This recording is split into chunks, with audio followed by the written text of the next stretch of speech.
Okey, aku baru test satu CCTV ni. Yang bagus dengan CCTV ni kan, dia ada dua kamera kat sini. Lepas tu dia ada lampu LED atas bawah ni. Memang terbaik lah. CCTV ni dengan wifi. Lepas tu korang letak micro SD card. Bila korang tengok balik putih-putih lama tu, korang boleh tengok menerusi korang punya telefon lah. Dia ada motion detection ni tau. Segala pergerakan korang tu, CCTV ni akan ikut. Nampak tak? Yang bawah ni dia akan follow pergerakan korang. Yang atas ni dia akan stay lah. Jadi dua putih Atas ni dah tembak dekat garaj rumah. Bawah ni ada pergerakan kucing ke apa-apa binatang, pergerakan manusia pun dia boleh detect. CCTV ni korang nak ambil gambar boleh, nak record video boleh. Lepas tu dia ada intercom lah. Korang tekan hold ni, dia akan bercakap lah. Okay, nampak lah. Ada voice setting. Lepas tu dia ada picture setting. Dia ada lighting and night vision. Lepas tu yang penting sekali ni, intelligent tracking lah.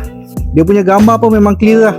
Macam ni aku gunakan full HD guys. Nak select HD pun boleh. Ini adalah suasana pada pukul 6.40 memang terbaik.